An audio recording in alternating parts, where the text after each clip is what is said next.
Hey guys, hey, it's your girl Lady B, and you're tuned into KTTV. Now, I know I'm a little late, but don't get me. It's been a little hectic with everything that's been going on with the weather and the kids being home. It was a little hard to record. So, I'm a little bit behind on my reviews, but I'm coming to you with them today.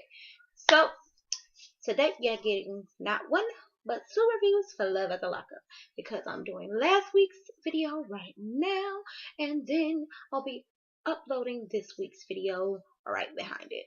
So don't fret, you'll have both reviews today. So this is Love at the Lockup Season 2 Episode 8. She Said Yes.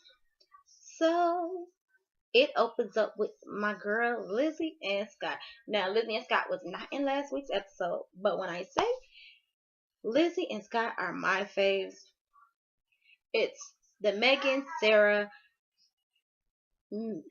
Michael love triangle that just keeps me coming, and then Lizzie and Scott Hunt. Lizzie and Scott. Lizzie is a character. Anywho, so it opens up with Lizzie chilling with her daughter, trying to get ready because her and Scott are supposed to be doing a redo of their first date. Now, Jasmine still ain't feeling Scott. She has not been feeling Scott since she met Scott. She feels like Scott is an enabler. She feels like Scott is not right for her mom. She feels like her mom needs to leave him alone and he does not need to be spending money on her and they're just not right for each other. Jasmine just not feeling Scott at all.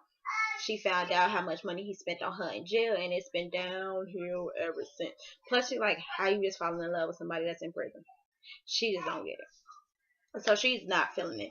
Her end game is to break them up, and she said this numerous amounts of times, and I believe she is really trying to do it. I believe that's really what she's gonna try to push, and she said she don't want them together. She gonna try to break them up. They can have their fun right now, but in the long run, no, baby, no, it's not gonna happen.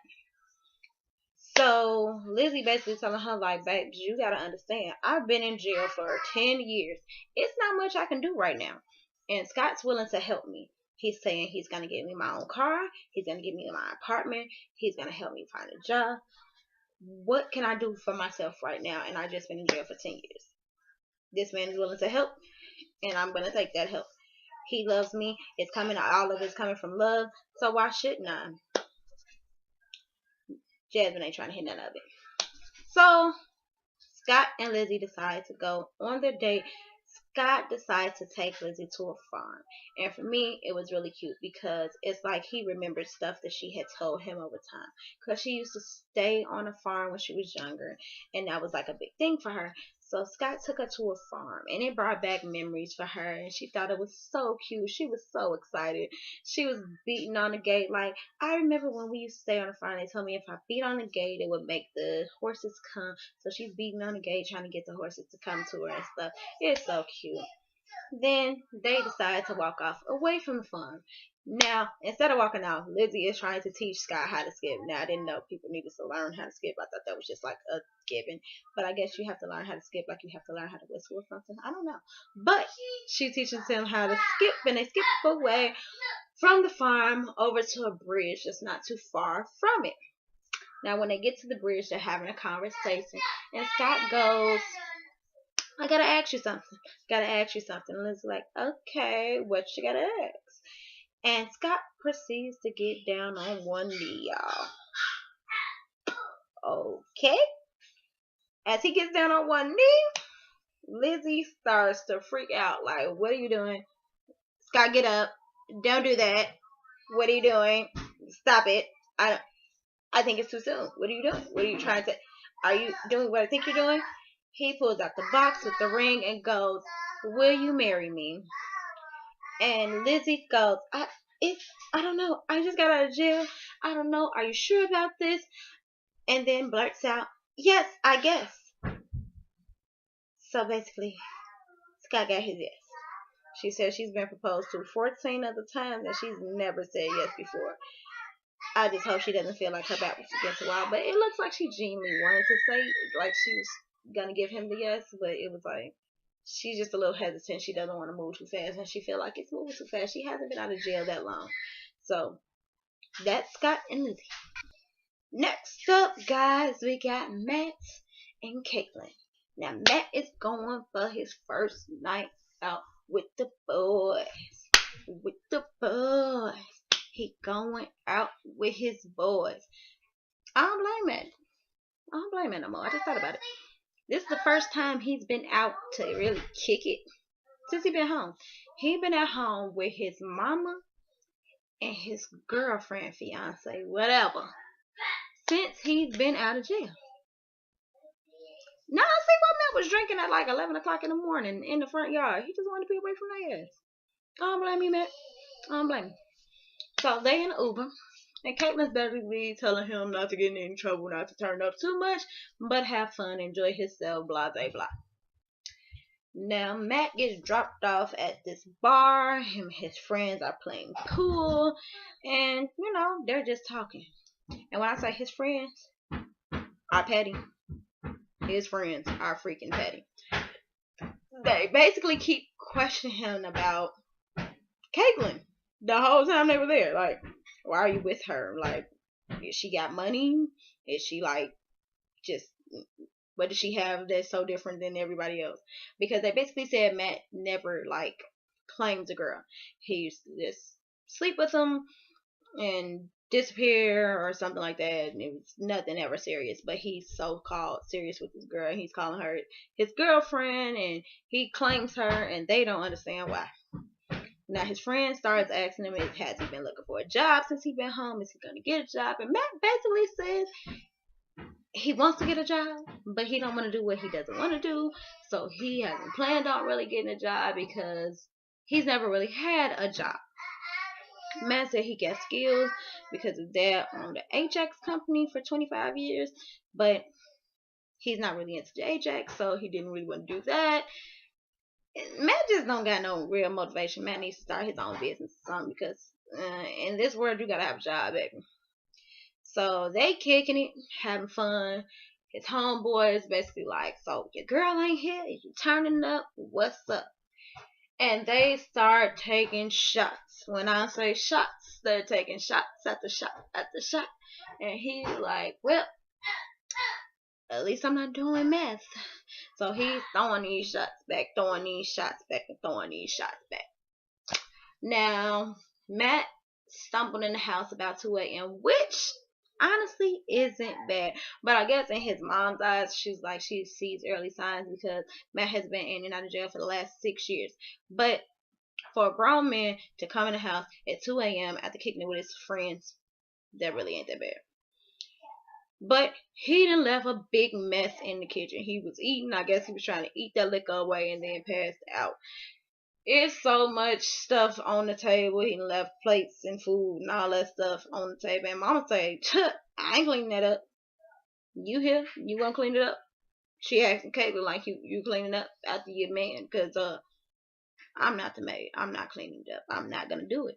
Caitlin like, and you shouldn't have to. That's right. She's like, so what are you guys gonna do? Because these are his early signs. I don't need him just running off. And what's up? Is he gonna get a job?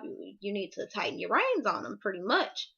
And Caitlin's like scared to tighten reins on Matt because she knows he has a short fuse. And anytime anybody says something to him or tries to give him some type of, not advice, but yeah, somewhat advice, or tries to tell him what to do, he kind of flips out, and that's like his trigger thing.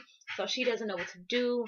And Mom's like, well, you're the girlfriend. Kayla goes, no, fiance. Mom's like, fiance, then you need to do something, and you need to figure out something, because this is just not gonna work. I don't need him doing this, and him being that's out and about doing whatever can lead to a lot of other things. You as his girlfriend, Caitlin stops her again. Fiance. She said, you know what? Yeah, fiance. Yeah, I gotta get used to saying that. I'm sorry. Mom like, dude, I'm still getting used to her. I'm pretty sure he's still getting to know her. And she just wants us to just know she's fiance. So whatever. If you're the fiance, you need to do something about him in this drama. Mom proceeds to go on and be like, and how long did you guys plan on staying here, by the way? Do you have like a set date? Is anything definite? What's going on? Caitlin tells her like we're supposed to be leaving as soon as possible, as soon as we can. I don't know how that's gonna happen because again, neither her nor Matt has a job right now. Matt's really not looking for her, and for Caitlin be trying to push him to get a job so bad, it don't look like she's trying to get one either. But maybe they're just not showing her looking. But whatever. So mom basically like, okay, look, y'all need to do something because I'm not finna be running behind grown people, cleaning up behind grown people. But y'all got to do something. Mama basically putting her foot down finally. Thanks, Mom, for finally having a backbone. Next up, we got Marcelino and Brittany. Now, Marcelino and Brittany are planning on heading to her ex's house so they can see her son. Now, Brittany's a little nervous because she's like she's gonna have her ex and her new man in the same place at the same time. She doesn't know how that's gonna work.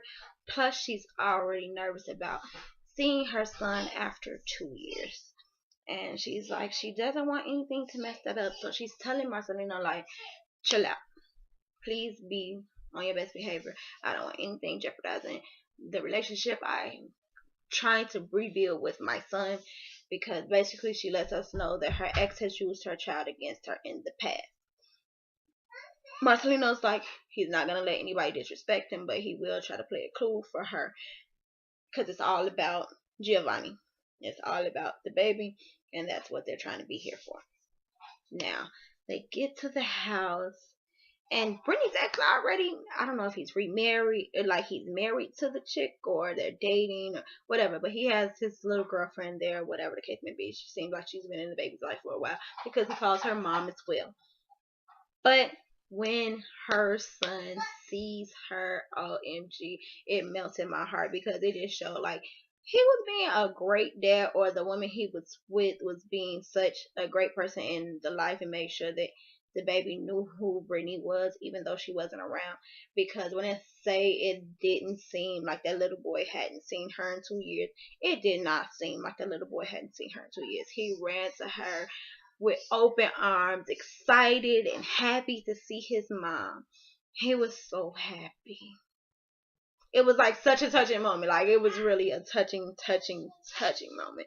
And he just wanted to be with his mommy. It was like this one scene. He was sitting there and he goes, "Mommy, are you okay?" And the dad's girlfriend, wife, whatever, goes, "I'm okay, baby." He goes, "No, I'm not talking to you, Mom. I'm talking to my other mom." She goes, "I'm talking to my other mom." "Yes, baby, I'm okay." It was just so cute. And then he like continues to play. So they're sitting outside and they're talking, and Tito is Brittany's ex and Giovanni's dad. And he goes, "I just basically want him to be happy. I want you guys to build your bond. How does it feel to be out?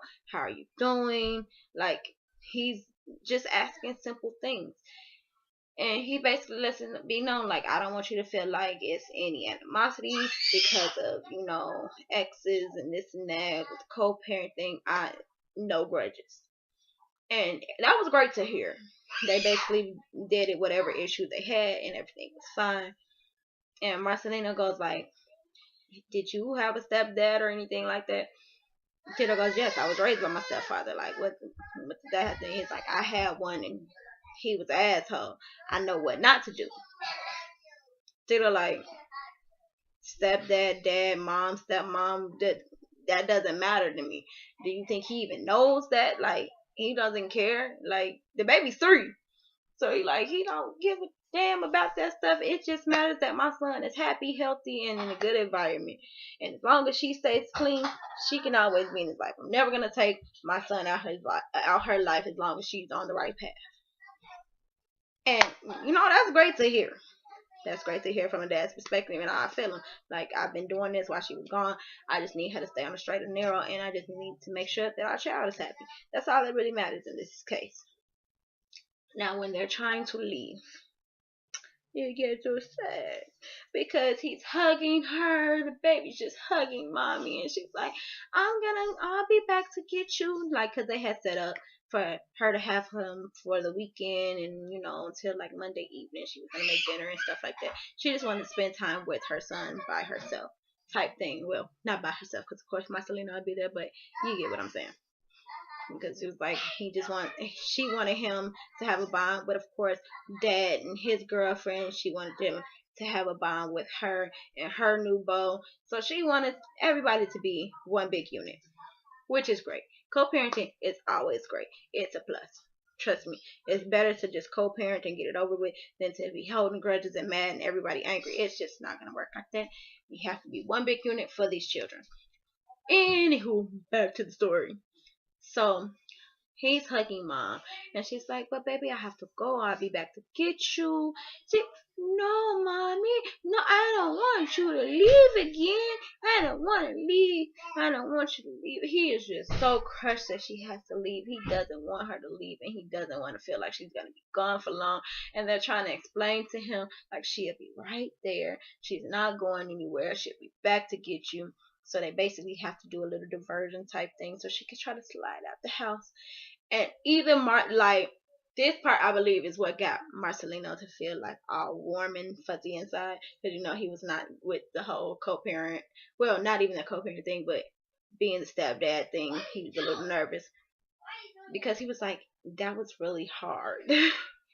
Leaving him was really hard. Him not wanting us to go, and it was cute. It just showed that he really loved his mommy. Now, Marcelino and Brittany are looking for rings. They're really planning this wedding type thing. They really talk about they're gonna get married. And he took her to go look at wedding rings and different things like that. So they're the children, they're looking for rings, and it's cute. Then Brittany decides to go looking for wedding dresses on her own. She decides to take of all people, God, Brittany.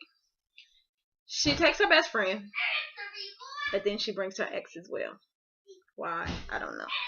But they're looking for dresses, and she's picking out different wedding dresses because she really is falling in love with this man. She says she's falling in love with him, and she's okay with this, and she's loving him more now than she did at first. If you guys hear this loud noise in the back, those are my children being obnoxious.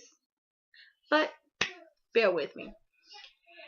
Anywho, she's looking for these dresses, and she picked out the first dress. She comes out. She looks gorgeous.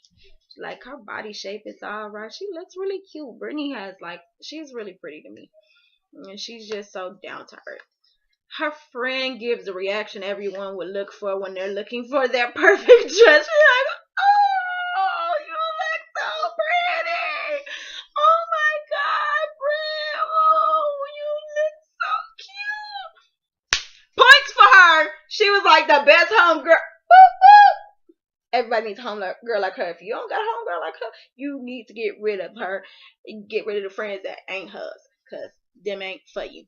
Anywho, but Amanda sitting in the sideline like, she needs to be getting married to me and not Marcelino, because she don't really know him. I don't think she feeling him. But then Brittany has a new little tattoo. And what does the tattoo say? Marcelino. Brittany really feeling him. So, as they're looking for dresses, Amanda decides she's going to pick out a dress that she would want to see Brittany in. Why does the people that's helping them decide to let Amanda try on a dress? Like, maybe she should see you in this. Maybe you should try it on. Go on, try it on, girl. Meanwhile, Brittany in the dressing room trying on another dress. She comes out. She's looking cute. She's getting dolled up. As the Say Yes to the Dress crew says, she's getting jacked up.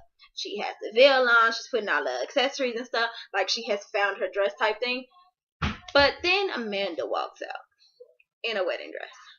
And Brittany's confused. Like, what is going on here? And she's like, I just thought maybe you need to see me in a dress.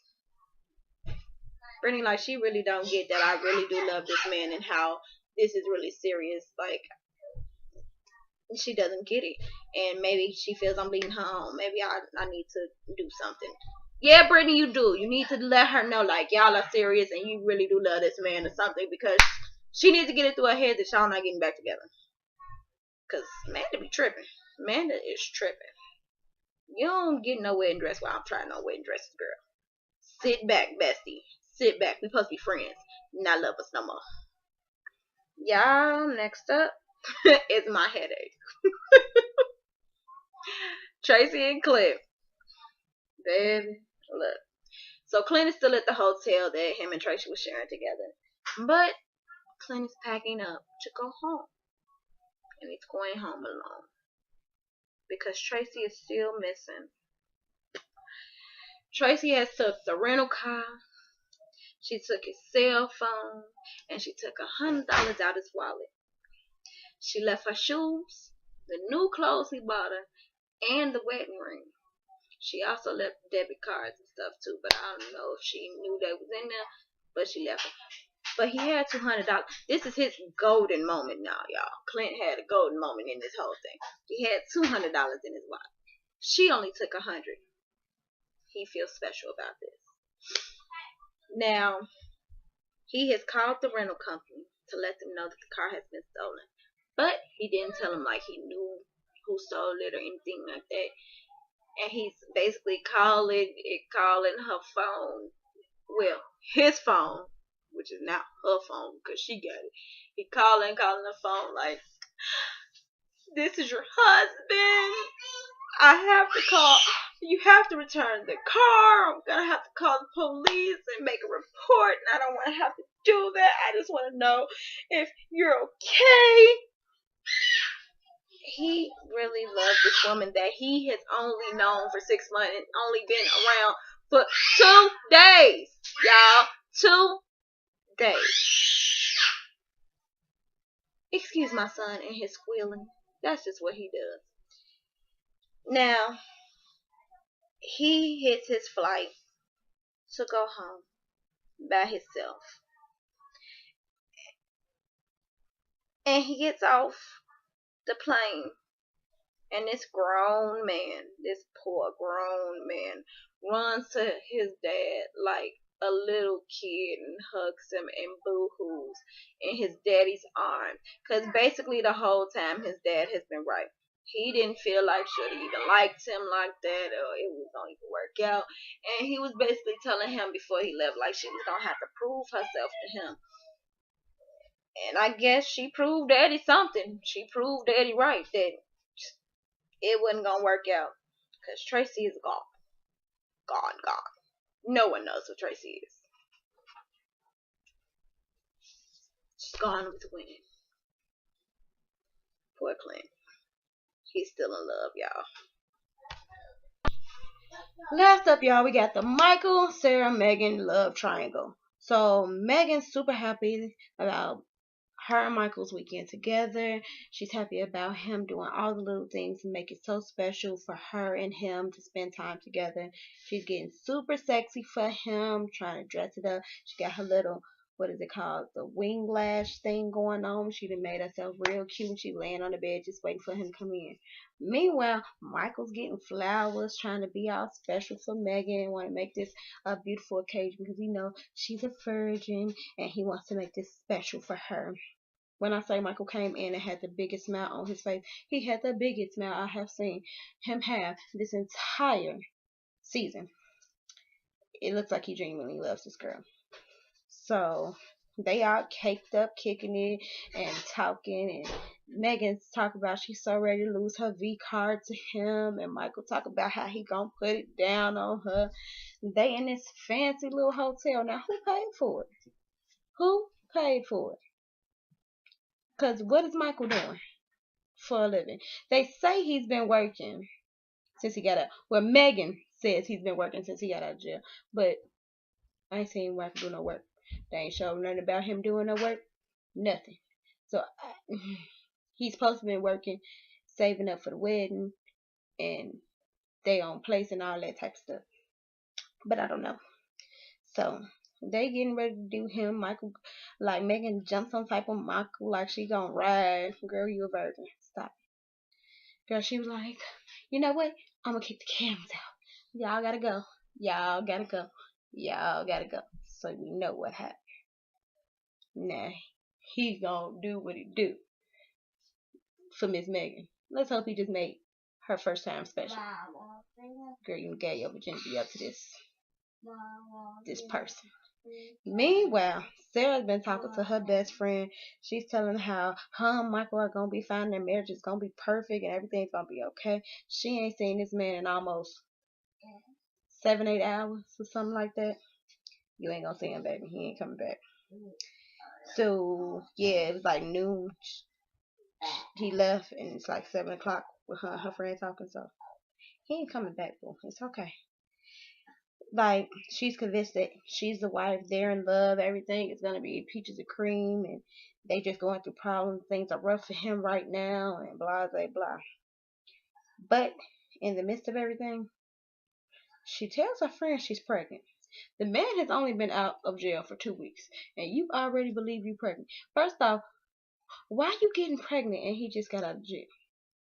Y'all ain't even super secure yet, and you getting pregnant. I don't care how long y'all been talking about having another baby. Talking about having another baby for 3 years. It's prison talk. Everything he said in there was prison talk. You shouldn't have married him, because that was prison talk too. He finessed your goofy self. Like, that was prison talk, baby.